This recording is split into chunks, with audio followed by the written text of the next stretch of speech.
Salut tout le monde, on ouvre cet octogone sur une information qui a trait à l'Europe, mais on va voir que ça tient en fait au monde entier, à savoir les révoltes des agriculteurs. J'ai vraiment envie de dire révolte, d'abord parce que ce qu'ils font au regard de la loi est illégal, et c'est pas une façon de les condamner que de le dire, mais au contraire de souligner leur courage.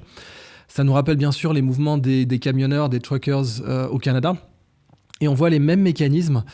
Or, les révoltes des agriculteurs en Allemagne, mais de plus en plus aussi en France, même en Suisse, qui pourtant ne fait pas partie de la politique agricole commune, qui est un des sujets de ces révoltes, de ces manifestations qui deviennent de plus en plus des révoltes.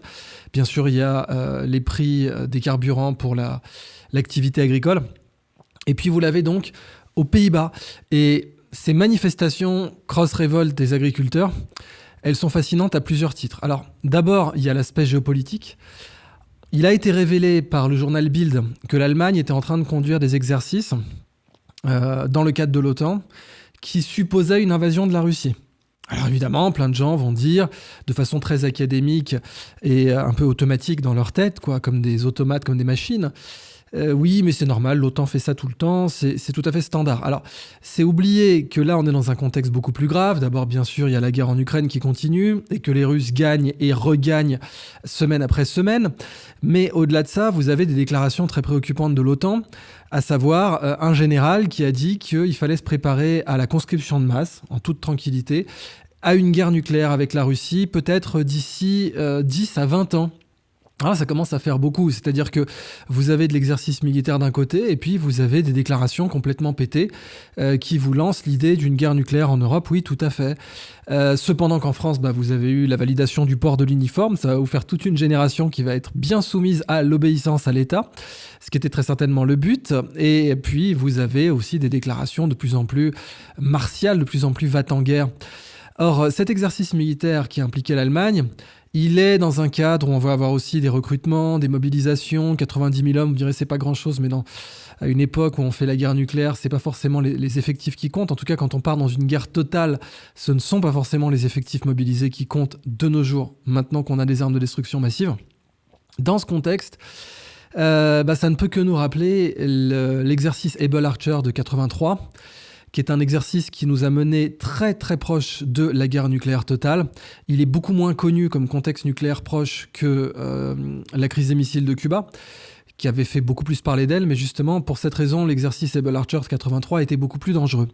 Parce que les Russes y avaient vu les prémices d'une invasion, une tentative d'attaque de l'URSS, déguisée en exercice, toujours, puisqu'on déguise souvent les attaques en exercice, c'est le but.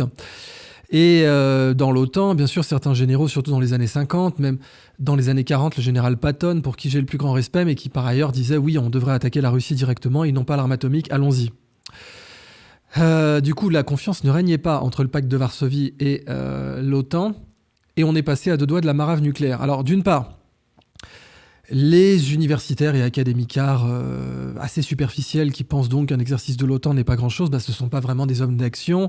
Très souvent, ce sont des gens qui n'ont jamais fait leur classe, qui n'ont pas d'expérience militaire particulière et qui sont à côté de leur pompe, comme souvent, et donc ne comprennent pas la portée et l'importance d'un exercice militaire, surtout en termes d'anticipation des intentions de l'adversaire, ce qui est normalement l'objet des services secrets, mais qui peut créer des malentendus. C'est bien pour ça qu'on avait, bien sûr, les téléphones directs pendant la Deuxième Guerre mondiale, pendant la guerre froide, entre les États-Unis et la Russie.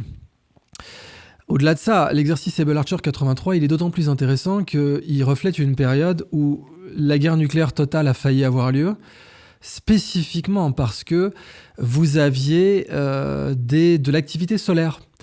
Et ça, c'est un point aussi que je pense que l'académicard moyen ne peut pas comprendre. Mais évidemment, dans l'octogone, on essaie d'aller plus loin que ça, plus loin que l'orthodoxie scolastique classique. À savoir, en fait, l'activité solaire. Alors certes, ça a été évoqué par Sadhguru, à tout seigneur, tout honneur.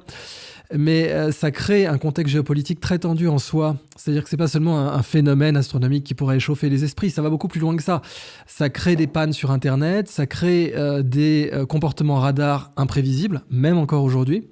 Et ces comportements radars imprévisibles peuvent créer une situation de tension nucléaire qui peut aboutir un malentendu. Or, dans le cadre de l'exercice Able Archer, ou en marge de cet exercice, ou juste après, je ne me souviens plus exactement du nombre de mois qui vont séparer cet incident d'Able Archer, mais en tout cas, à cette époque, la Russie était vraiment sur les dents. Eh bien, vous avez eu une fausse alerte nucléaire qui a failli mener à la Troisième Guerre mondiale, chaude, pas la guerre froide. À savoir, donc, on avait un colonel, je crois que son nom était Vassili Arkhipov, qui était de garde sur un système de surveillance anticipée des lancements de missiles américains et qui a détecté ce que l'ordinateur considérait comme des lancements de missiles et qui, de son propre chef, a décidé de ne pas faire passer cette information à ses supérieurs parce qu'il savait que dans l'état de tension dans lequel ils étaient, eh bien, ça risquait de déclencher une guerre nucléaire totale.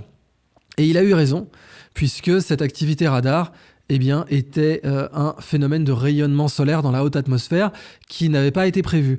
Donc oui, les activités solaires, en l'occurrence, sont extrêmement influentes en matière de géopolitique parce qu'elles peuvent créer des pannes Internet, parce qu'elles peuvent créer des pannes électriques, parce qu'elles peuvent complètement modifier l'état de préparation et d'alerte de différentes armées équipées de l'arme nucléaire. Et bien entendu, elles sont à prendre au sérieux. De toute façon, n'importe quel scientifique sait qu'un objet de la masse du Soleil, quand son rayonnement change, c'est à prendre au sérieux quoi qu'il arrive, ne serait-ce que pour l'impact climatique, l'impact sur les récoltes, que sais-je. Mais c'est là vraiment que vous voyez certains analystes qui peuvent complètement manquer d'interdisciplinarité, parce qu'ils n'ont pas fait cet effort fondamentalement, ou bien parce que leur cerveau n'est pas connecté pour ça, qui peuvent passer totalement à côté de la plaque de ce genre de phénomène important. En conséquence, la situation de tension nucléaire en Europe est grande. C'est important que le public le sache, parce que plus le public le sait, plus il peut désamorcer cette tension. C'est très important justement de faire le travail journalistique, d'expliquer au public, les yeux dans les yeux, sans prendre de pincettes, la situation en termes de tension nucléaire, parce que plus le public est informé, plus il peut contribuer à détendre la situation. On sait bien que certains va-t-en-guerre, au contraire, désirent ardemment, pour tout un tas de raisons qui peuvent même parfois confiner au religieux et au messianisme, eh bien, une guerre nucléaire. Mais le public, qui en serait la première victime, doit, lui, au contraire, être au courant des dingueries qu'on peut préparer sous son nez. Alors, dans ce contexte, eh ben oui, peut-être que nos amis agriculteurs allemands ont contribué à détendre la situation, ou en tout cas à renvoyer dans leur 22 certains va-t-en-guerre européens, et je suis très content qu'ils l'aient fait. Pour le reste, bien sûr, leur mouvement est légitime. Et justement, ça nous amène une autre considération, qui est l'intoxication de l'information. C'est-à-dire que j'ai vu ici et là, on a des tentatives de polluer les fleuves, de polluer les sources, d'empoisonner les puits. Et ce sont des méthodes dans lesquelles vous avez des officines payées qui peuvent être très dangereuses, très organisées, qui peuvent être payées par des États très puissants, dont le but est de décrédibiliser certains mouvements ou certaines sources.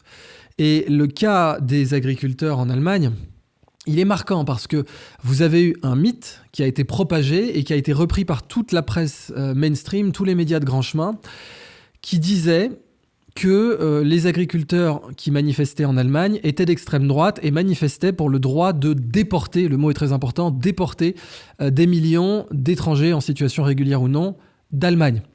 Alors c'est complètement faux, ça a été repris mais totalement. Si vous allez sur Google News par exemple, vous verrez tous les médias de grand chemin reprendre ça, c'est une légende, c'est absolument faux. Et ça a reposé sur plusieurs choses.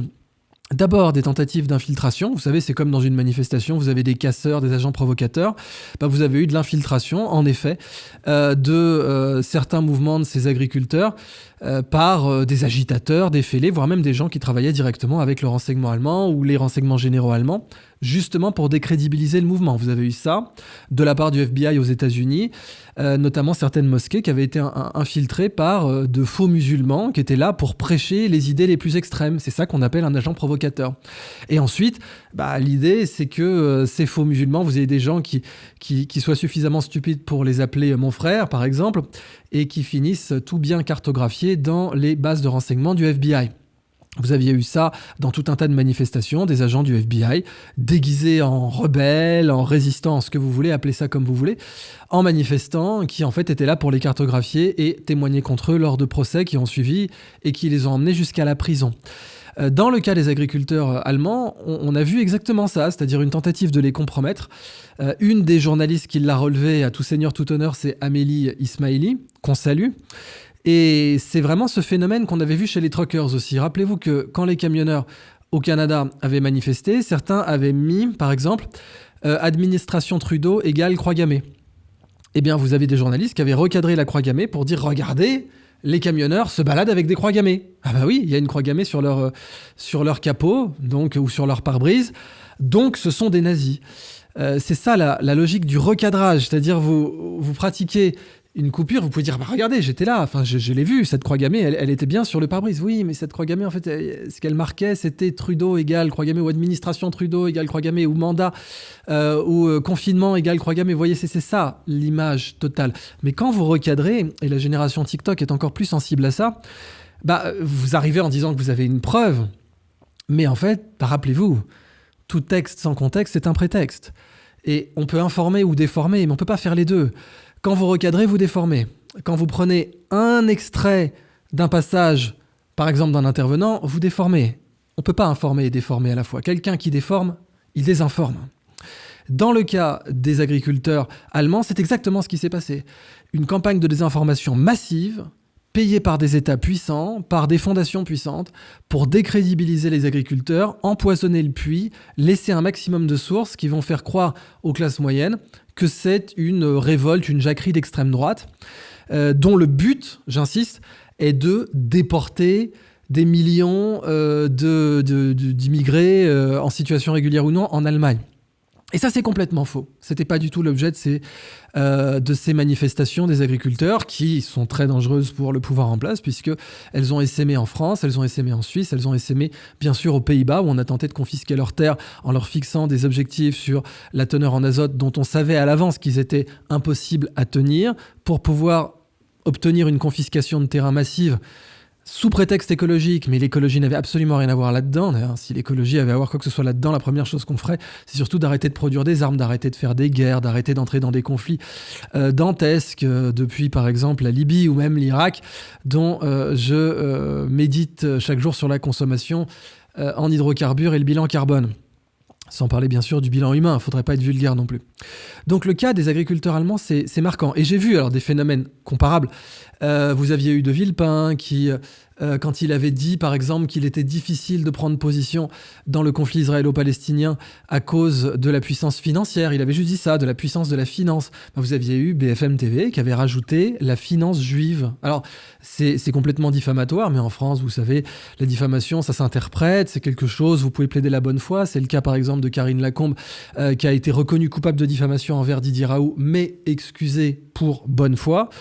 Honnêtement, Karine Lacombe étant plus forte et plus riche que Didier Raoult, je pense que le tribunal aurait dû la sanctionner. Mais pour ma part, quand vous avez des gens qui sont faibles, j'ai pas de problème à ce qu'on leur reconnaisse la bonne foi. C'est même une très bonne chose selon moi. Mais là, en l'occurrence, vous avez Dominique de Villepin qui pourra pas plaider la diffamation, alors que c'est de la diffamation. C'est-à-dire que lui, il a affirmé oui, les grands fonds financiers n'aiment pas que vous preniez parti quand vous êtes artiste ou autre sur un conflit. Et ils peuvent nuire à votre carrière d'une façon décisive, eh bien, vous avez BFM qui rajoute la finance juive et qui vous met un extrait de Villepin qui parle de la finance. Vous voyez, donc comme ça, c'est bien recadré, ça donne l'impression que c'est vrai. Mais non, on peut informer ou déformer. Quand on déforme, on n'informe pas, on désinforme. Quand on recadre, on triche. Bien entendu, un texte sans contexte est un prétexte. Alors, en ce qui me concerne, bien entendu que j'ai été ciblé par des officines comparables. D'ailleurs, des spécialistes de l'ingérence m'ont fait un rapport. Ils m'ont dit oui, voilà, telle personne qui a tenté de t'attaquer et qui ont tenté de t'attaquer depuis des semaines travaillent en effet pour les services. Certains travaillent pour les renseignements généraux en France. Certains travaillent pour le Likoud directement. C'est assez marquant. Alors, bien entendu, je ne vais pas vous dire de qui il s'agit, mais je vais laisser les gens de la résistance ou que sais-je tirer leurs propres conclusions et se méfier parce que en l'occurrence la personne en question qui travaille directement pour le Likoud a complètement infiltré leur sphère et eux pensent qu'elle est leurs amis. Ça me rappelle vraiment le cas Mohamed Merah, c'est-à-dire que Mohamed Merah s'est prouvé maintenant qu'il travaillait pour les services français, que c'était un agent provocateur et un poisson pilote, qu'il était là pour cartographier les réseaux qu'il infiltrait et que tous les gens qu'il appelait mon frère ou que sais-je, en réalité étaient immédiatement sur les listes des renseignements généraux et de la DGSI ou d'autres services pour les flinguer ou pour les emmener au mieux au tribunal. Et bon, c'est le principe d'un agent provocateur, encore une fois. Des Mohamed Merah, vous en avez aussi dans les gens qui prennent la parole sur Internet, et vous en avez aussi dans les gens qui tentent de mener des campagnes de déstabilisation. En ce qui me concerne, il y a eu une tentative de recadrer un de mes propos. Vous le savez déjà, je ne vais même pas tenter, d'évangéliser les idiots qui sont tombés dans le panneau. C'est leur problème, et fondamentalement, ça représente ce en quoi ils voulaient croire. Mais par exemple, vous avez eu, bien sûr, donc une tentative de prendre un morceau, parce que j'ai été le premier youtubeur francophone à expliquer que le but caché de l'administration Netanyahou dans la deuxième guerre de Gaza était d'évacuer Gaza. Et ma vidéo a été censurée pour ça en France immédiatement, ou plutôt après 14 heures, quasi immédiatement. Eh bien, en conséquence, vous avez eu tout un tas de réseaux d'influence, tout un tas d'officines, et en particulier donc cet agent provocateur qui se reconnaîtra et qui devrait mourir de honte, mais bon, après tout, chacun a les activités qu'il souhaite. Eh bien, qui ont tenté donc de recadrer mon propos, de le déformer, de l'amplifier, pour essayer de dire que, bien entendu, j'étais pour l'évacuation totale de Gaza et que j'essayais de la vendre au plus grand public. Ça a fait l'objet de tout un tas de petits extraits TikTok divers et variés, mais c'était le but. C'est vraiment comme pour les agriculteurs allemands, c'est le même principe. Les agriculteurs allemands, ils veulent déporter tout un tas de millions d'immigrés, et puis là, en l'occurrence, comme avec Dominique de Villepin, où on a rajouté la finance juive, donc c'était la finance tout court, mais on a rajouté ça pour le décrédibiliser parce que c'était quelqu'un de dangereux, eh bien, vous avez eu des agents provocateurs qui ont tenté exactement la même chose, ce qui fait que de temps en temps, certaines personnes disent « Ah oui, tiens, Idriss, il est pour l'évacuation des Palestiniens de la bande de Gaza. » Tout à fait. Alors, dans la vraie vie, je suis bien sûr pour la solution à deux États, on va y revenir, d'autant qu'elle est de plus en plus prometteuse aujourd'hui sur la situation politique actuelle, même auprès et surtout auprès d'Israéliens, qui comprennent bien la situation géopolitique de leur pays et qui comprennent bien que maintenant, il va falloir faire les choses proprement parce qu'on est en 2024 et qu'on ne peut plus, là, comme ça, faire ce qui était fait du temps de Sharon. Et encore, Sharon, à côté de Netanyahou, c'était un enfant de cœur, c'est pour dire. Mais bon, justement, cette solution à deux États se profile et, à mon avis, devient de plus en plus sérieuse, d'autant que vous avez la Chine qui la soutient maintenant ardemment, pour tout un tas de raisons qui ne sont pas forcément désintéressés, mais on s'en fout, c'est le résultat qui compte. Et je pense que maintenant, cette solution peut avoir une sacrée fenêtre d'opportunité, ce d'autant plus qu'en Israël, là, le Likoud a jamais été aussi décrédibilisé par la population, par les électeurs israéliens qui comprennent que le trio infernal Netanyahou, Smotrich, Ben Gvir les a emmenés dans une situation absolument désastreuse qui peut faire péter leur pays institutionnellement. C'était déjà le cas avant les attentats du 7, au passage. On parlait déjà de tentative de coup d'État de Netanyahou. Et c'était pas moi qui le disais, c'était les juges de la Cour suprême israélienne. Et là, encore plus, à plus forte raison, maintenant que vous avez les tensions d'Ansar Allah, donc les Houthis dans le détroit de Bab el-Mandeb, le Hezbollah d'une part, et puis bien entendu la guerre à Gaza qui continue et dans laquelle tout de même Netanyahou est prêt à tenter le tout pour le tout puisqu'il est en train de mener la phase 2, c'est-à-dire maintenant Khan Younis et essayer d'aller jusqu'à la frontière égyptienne. Beaucoup d'analystes ont dit si jamais les Israéliens, ou plutôt l'administration Netanyahou mène une campagne sur cette frontière, ça va faire rentrer l'Égypte dans la guerre. Ce qui serait totalement suicidaire, pas seulement pour l'Égypte, bien sûr, mais pour Israël, surtout. Et donc, là aussi, il faut analyser ça. Donc, soyez vigilants.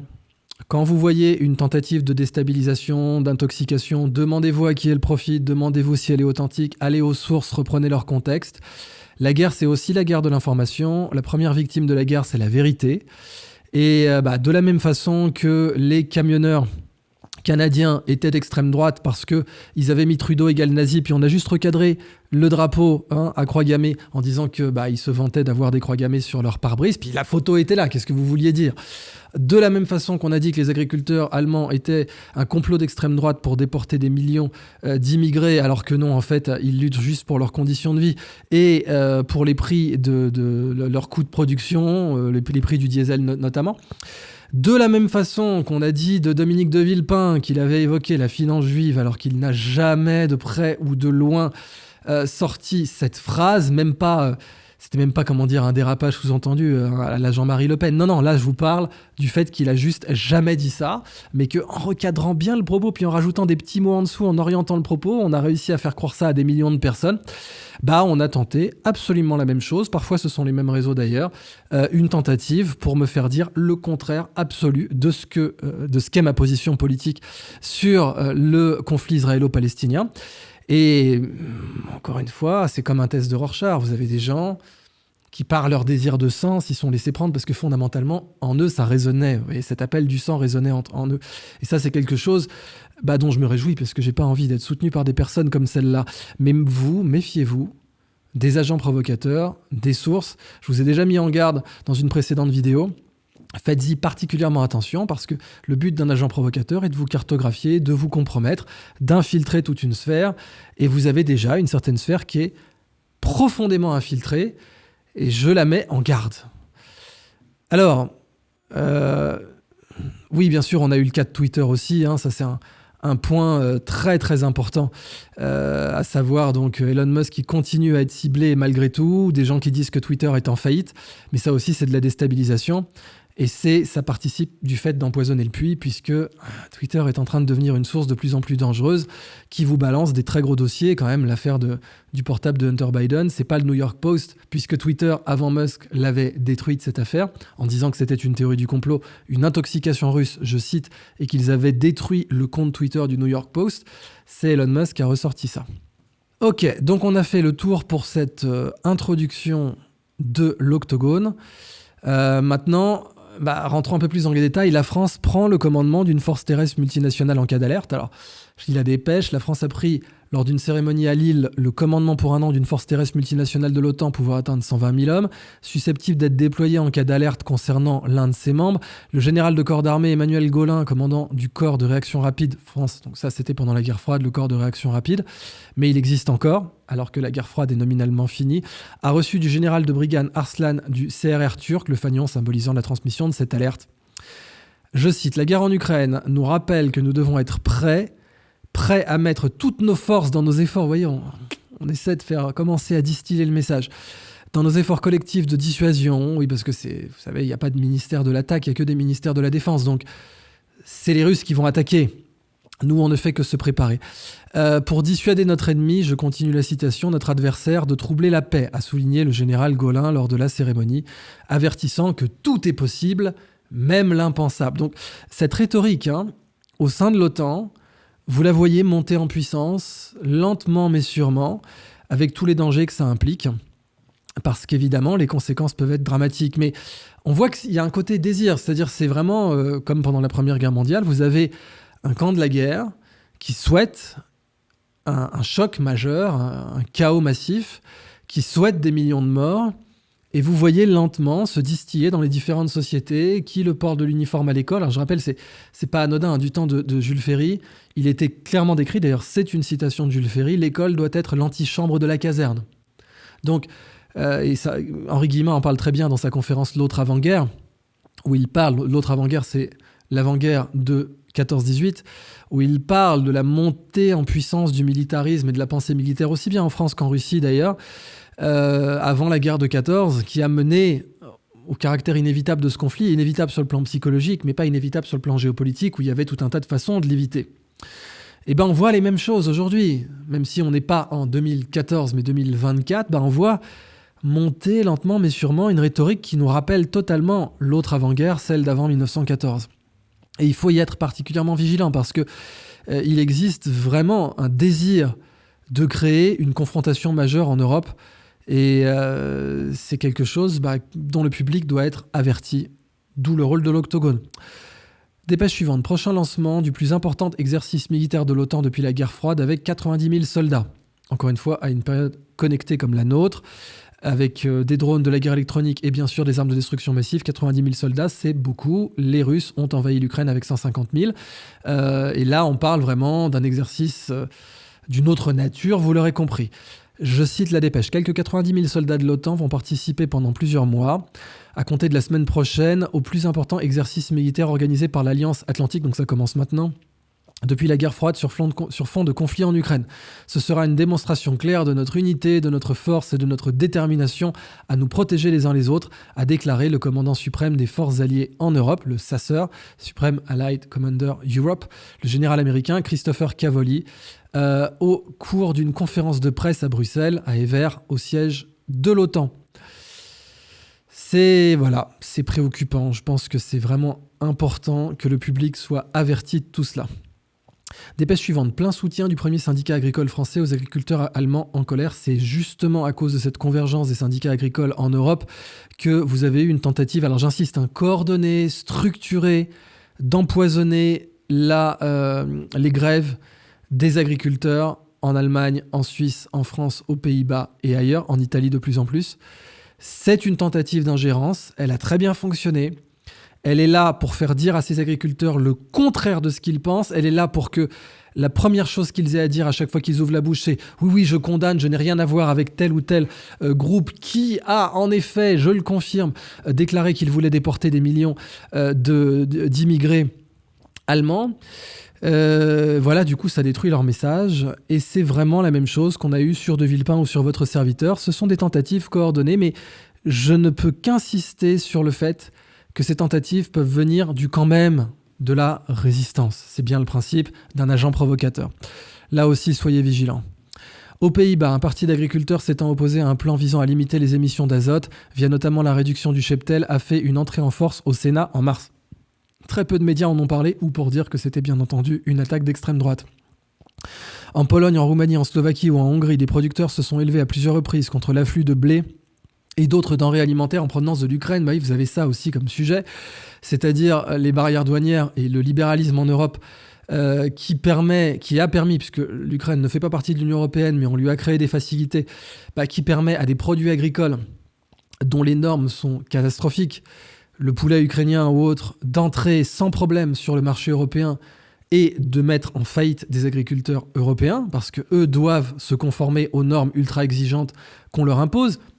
CF, le cas des Pays-Bas, où vous avez donc ces normes sur la production d'azote qui sont complètement inatteignables et que tout un tas d'autres industries beaucoup plus polluantes n'atteignent pas, mais qui sont faites réellement pour confisquer leurs terres, eh bien là vous avez aussi cet enjeu-là dans la contestation, rien à voir avec la déportation fantasmée de millions d'immigrés en Allemagne. En France, le mécontentement sur plusieurs sujets s'est traduit fin 2023 par quelques manifestations locales et le retournement de panneaux d'entrée de ville. Un point de contentieux, la hausse des taxes sur l'irrigation, a finalement été abandonné par le gouvernement. Ces mouvements ont tous les mêmes ferments. L'incompréhension grandissante entre la réalité de la pratique du métier d'agriculteur sur le terrain et les décisions administratives centralisées, qu'elles soient à Bruxelles ou dans les capitales européennes, qui créent une incompréhension majeure et finalement une sorte de révolte, le mot est lâché, a commenté Arnaud Rousseau, donc le président de la FNSEA.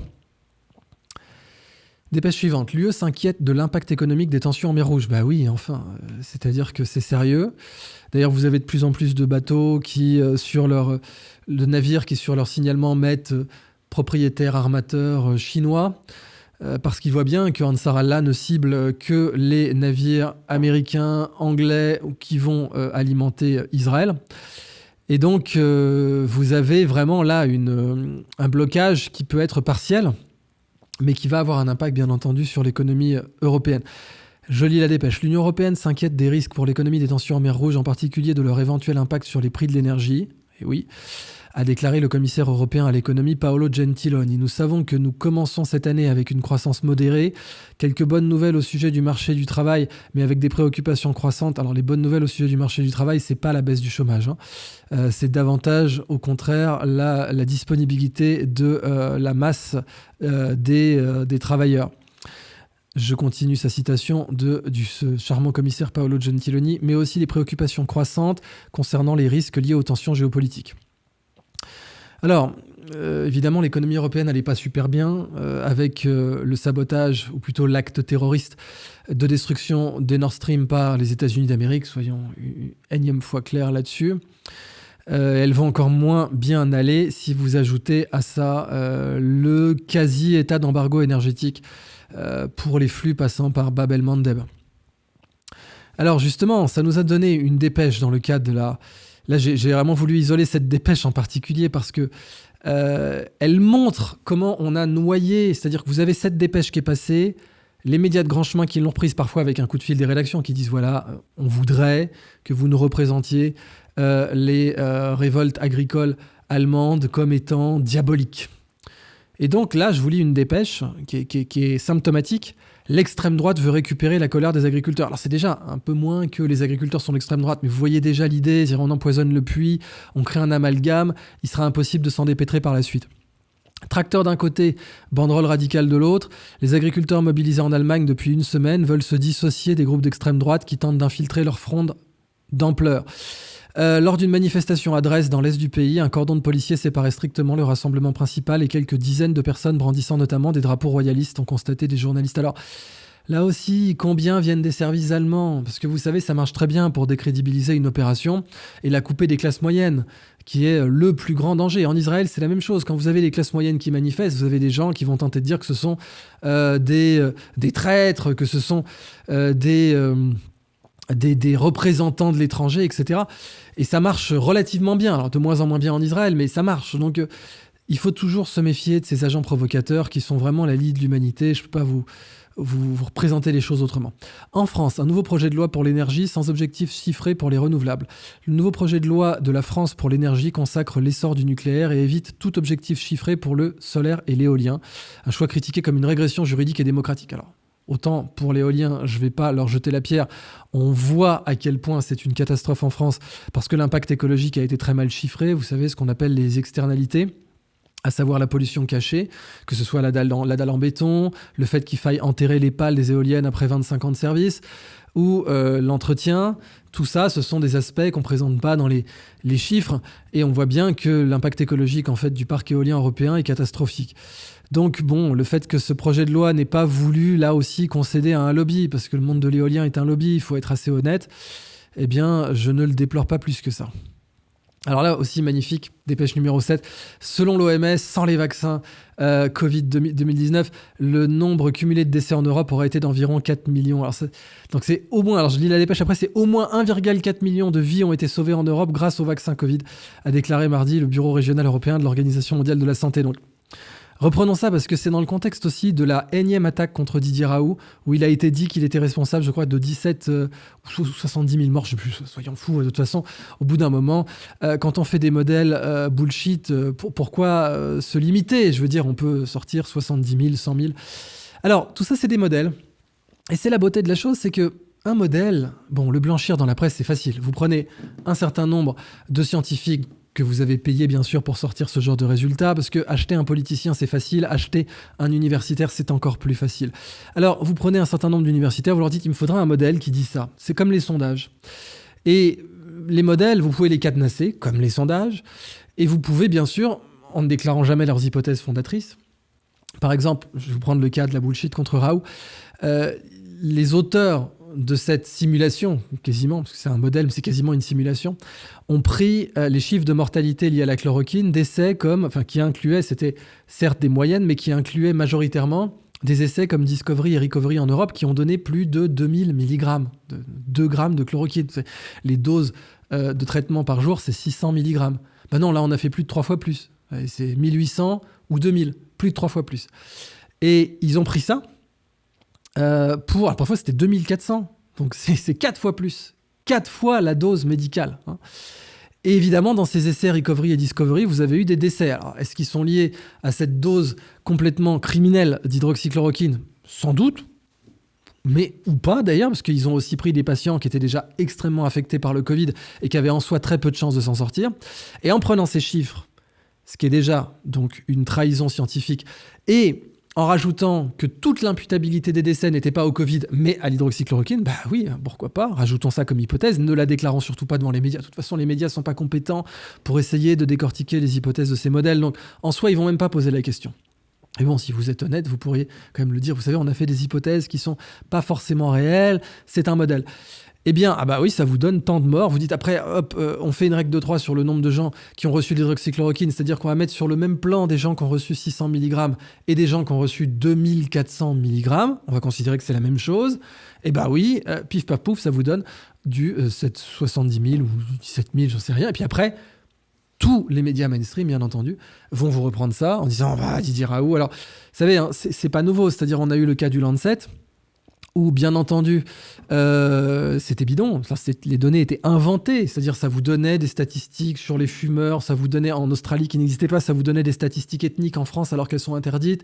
Donc, c'était bidon. Puis en plus, une des promotrices de cette étude était littéralement une ancienne actrice porno qui n'y connaissait rien du tout en statistiques biomédicales. Et cette étude était fausse, mais elle a été publiée dans le meilleur journal médical au monde, le Lancet, et elle a été blanchie partout, y compris par Olivier Véran, qui l'a cité abondamment pour interdire la prescription d'hydroxychloroquine dans le cadre du Covid-19. Donc, c'est pas nouveau. Vous avez eu ça il y a 4 ans, certes, mais ça a été le cas. Je veux dire, on voit bien que la volonté de tricher existait. Mais vous avez eu aussi quelque chose que le public a moins retenu, c'était la tentative de créer une fausse association qui déclarait que Raoult avait procédé à des essais cliniques sauvages. Ouais, tout à fait. Et c'était complètement bidon. Il n'y a aucun des patients de l'IHU qui a porté plainte contre lui. Mais alors là, ça a tourné en boucle dans tous les médias de grand chemin. Et les gens se sont dit, voilà, ça prouve bien que Raoult est un criminel. Et là, vous avez eu la même chose. Avec donc cette pseudo-étude qui a été promue en sous-main par un certain professeur de Bordeaux que les gens connaissent sous son sobriquet de Molly Bobard. C'est Molinard son vrai nom, mais Molly Bobard pour ce genre de raisons. Et ce modèle est complètement faux, il est complètement bullshité, parce qu'on ne peut pas mettre sur le même plan en fait, des études qui ont prescrit des doses criminelles d'hydroxychloroquine et puis des prescriptions cliniques sur lesquelles on a un très grand recul. Je rappelle la légendaire phrase du docteur Marty qui vous sortait qu'on avait des milliards d'années de recul sur les vaccins Covid-19 parce qu'on les avait inoculés à des milliards de personnes. Donc c'est vraiment comme si on vous disait que si vous mettez 3 femmes enceintes de 3 mois dans une pièce, elles allaient accoucher d'un bébé à elles 3, puisqu'elles ont chacun un tiers de gestation. Donc, si on met 3 tiers de gestation, ça fait une gestation complète, c'est bien connu. Ou si 1 million de personnes fument une cigarette, on a 1 million de cigarettes de recul sur la toxicité des cigarettes. C'est tout à fait logique. Ça a été dit par ce personnage dans les médias et ça a été repris. Bon, le coût de cette étude de l'OMS, c'est littéralement la même chose. On fait un modèle sur mesure. Le public, il ne peut pas comprendre ça. Et normalement, ce sont aux médias de prendre des chercheurs qui vont apporter la contradiction, qui vont dire, ça fait attention, c'est un modèle, les hypothèses sont très discutables, parfois même on peut quand même se demander si elles ne sont pas orientées. L'OMS a été prescripteur, alors évidemment que l'OMS a envie de dire que ses décisions ont été bonnes, donc évidemment qu'elle a envie de faire un modèle taillé sur mesure pour dire que ses prescriptions ont été les bonnes. Les hypothèses, c'est comme les impôts, ça se déclare. Un modèle qui ne déclare pas ses hypothèses, c'est un modèle qui vous trompe, qui vous trahit. Et on va terminer la partie publique de l'Octogone là-dessus.